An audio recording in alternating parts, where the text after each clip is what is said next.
Now I would like to introduce someone who's been in this diocese, grew up in this diocese, ordained in this diocese, served in this diocese in his current cure for 33 years. Before that, it was at Trinity and St. Philip's Cathedral for 6 years.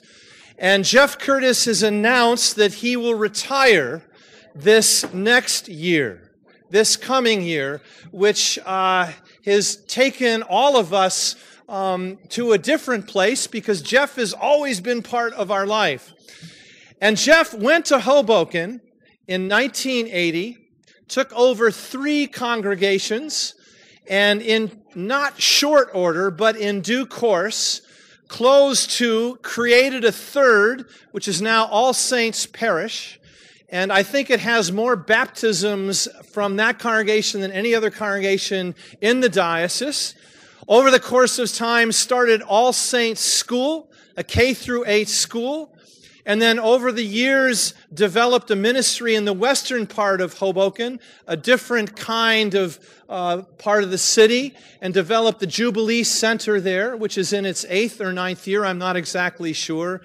Missional-minded is the embodiment of mission, and he and I have known each other for 30 years, and is one that I have often looked to inspire me as to what God is calling us to do, to think outside the box.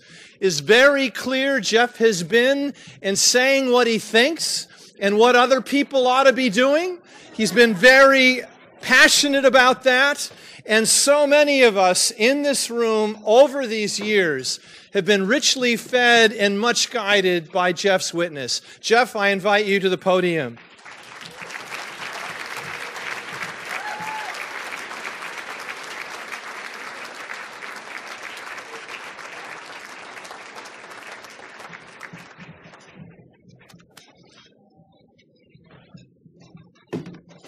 Good evening.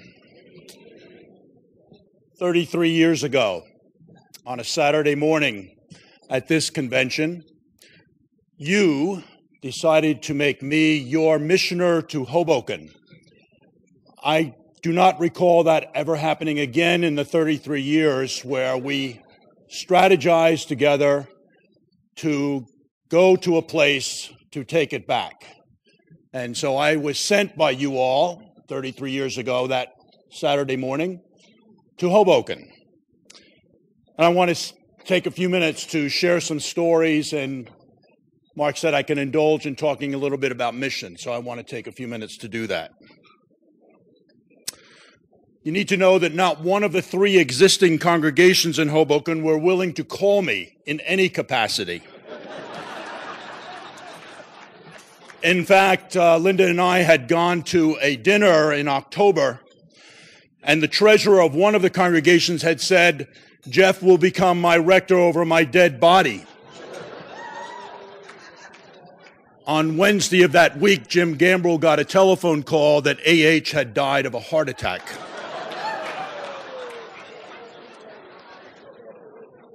So I want to begin by thanking some people.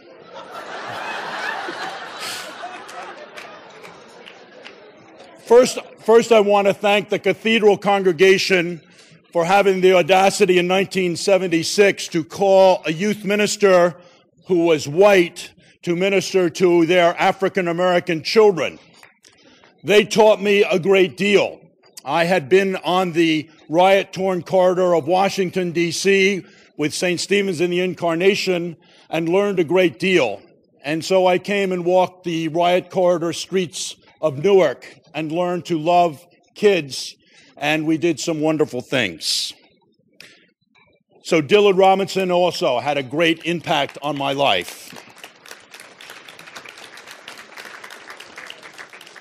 And then I want to thank Jack Spong and Jim Gambrell, because they sent me to get prepared for what was about to happen in Hoboken. Jack sent Tim Dixon and I to Philadelphia to meet with some other crazy clergy who were working with John Vincent from Sheffield in some crazy project about being small and doing small projects and imagining the church out in the community and risking a whole new way of looking at church. John had been a Methodist district superintendent and taken 3 churches, revamped them, worked in partnership with several others, and created the Sheffield Inner City Ecumenical Group. And then Jack and Jim tried to start an IAF organization in Newark. And as a result of that, I was sent to 10-day training with IAF that paid off big dividends 6 years later when we were able to start an IAF organization in Jersey City. Yes, I was sent to the Eastern Front. And for a long time, it really didn't matter because nothing was supposed to happen on the Eastern Front because the diocese would always look west. And that's okay. But I'm here to say that we need to think about there's probably more people living on the eastern side of Route 21 than on the western side of Route 21. And we need to rethink a strategy about how we're going to be among people on the Eastern Front and not only on the Western Front. I want to say that what I have learned and how I do it, I did not learn in seminary. Seminary, for what I do now, was a waste of time. I met some really good people in seminary, but the IAF training, the work in Sheffield, the opportunity to work with Jack and Jim, the opportunity to be in the cathedral congregation taught me far more as we tried to develop a cooperative ministry in Newark, and Jack had the brilliance to say, Geoff, maybe you should go try it in Hoboken. Maybe it will fail, and that would be okay because we won't see it, but it didn't.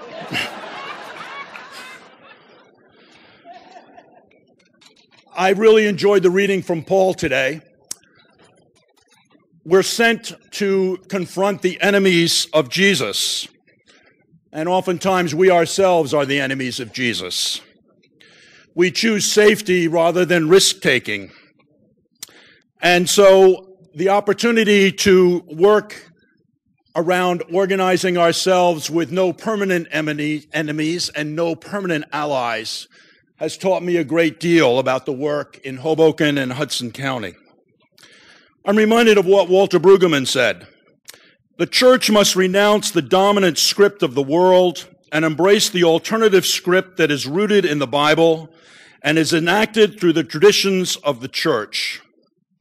So what did we do? When we arrived in Hoboken, we were prepared to start the 4th Episcopal church in Hoboken. So we rented a storefront at the corner of 6th and Willow. This storefront served as both a community food co-op as well as became the base for the mission that we were starting in Hoboken. In 1980, you couldn't purchase fresh vegetables or cheeses or grains in Hoboken. So some artists and some community activists and a crazy group of clergymen got together and went to the village and to Brooklyn to buy good food and to bring it over to Hoboken and start a food co-op. I want to talk about some of the things that we started and use some mission language to perhaps get deeper into what happened. The maintenance congregation looks at the community and asks, how can we get these people to support our congregation? The mission congregation asks, how can the church support these people? When I came to Hoboken, the SROs, through gentrification, were being lost. And there were many former railroad workers and dock workers who were being displaced and told that they could no longer live in the hotels and the single occupancy housing that they had been at. And so, gathering together with other like-minded folk, we started the Hoboken Shelter for the Homeless. It could only be open for about 10 months of the year, and then we had to stop it because of funding as well as having to rehab the building that we were using. So in the summertime, we used to arrange for people to make sandwiches, and the various members of a congregation would go to a particular place in Hoboken, where those sandwiches would be distributed. So one of my parishioners named John Peterson one day was at that site, and he was waiting and waiting and waiting because someone else was responsible for making the sandwiches. All of a sudden, this young, well-dressed individual drove up in his car and said, "Hey, someone called me. I don't know who they are. I don't know where that call came from, and told me I needed to make 50 sandwiches this afternoon and get them to you." Needless to say, that's what mission is. Call and respond. When you're confronted by a legitimate pastoral concern in the mission congregation, the maintenance congregation will say, "How can I meet this need?" And the pastor of a mission congregation asks, "How can this need be met?" By 1985, there were a lot of new young families that had come into Hoboken. They wanted to stay and raise their children, but the systems were not working. And so most of them, unfortunately, left Hoboken to go out to the suburbs in order to be able to educate their children. But we in All Saints asked, how can we meet this need? How can this need be responded to? And so we gathered together a sponsoring committee composed of a variety of people to explore the possibility of starting an Episcopal day school. And we opened our doors in 1985. That school now goes K through 8 with a nursery school and has over 200 children in it. Another example, the leadership style in mission congregation is primarily to manage, whereas the leaders try to keep everything in order and running smoothly, an impossibility in Hoboken, particularly at All Saints. The leadership style in a mission congregation is primarily transformational, casting a vision of what can be and marching off the map in order to bring the vision into reality. In 1987, we joined with some other congregations across Hudson County to begin something called the Interfaith Community Organization. We were marching off the map to transform our communities, to get blocks of vacant homes cleaned up, to bring community-based police to the streets of our city, and to engage in the possibility of Nehemiah housing. Unfortunately, the mayor of Jersey City at the time gave us land, but it was chromium contaminated. And many of you know the journey that we have been on dealing with chromium contamination in Jersey City. But I am pleased to be able to say to you that on last Thursday, Honeywell, one of the primary contaminators of Jersey City, and ICO got together in a partnership with the city, and we are building 22 owner-occupied affordable houses in the middle of the hub in Jersey City. And that is just the beginning.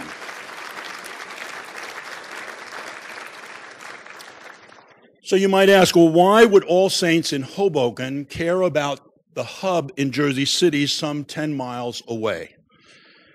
Well, perhaps it's because of a story that is also an IAF story, where Lori and I were challenged by our IAF organizer. Yes, Geoff and Lori can be agitated too. He came to us and he said, you know, guys, the people that were here before you came and the people that will be here after you leave are living down in public housing. Are you willing to risk the possibility of becoming engaged in people's lives in public housing?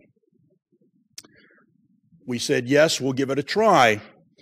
We did a lot of relational meetings. And all of a sudden, in a community room, Lori was able to organize a group of grandparents and parents to start an after-school program, which led us, because Carla Lerman said to us, you need to find your own place to do this. led us to start looking around public housing for a site that we might be able to do ourselves. And then, of course, Carla says to me, Geoff, you can't rent, you have to buy, you have to own it, or they'll come and take it away from you. And so, lo and behold, the miracle, the gift happens, and someone walks up to Lori and says, if you use it for what you say you're going to use it for, I will give it to you for what I bought it for. And that became the Jubilee Center. The maintenance congregation seeks to avoid conflict at any cost. The mission congregation understands that conflict is the price of progress and is willing to pay that price. It understands that it cannot take everyone with it. This causes some grief, but it does not keep it from doing what needs to be done.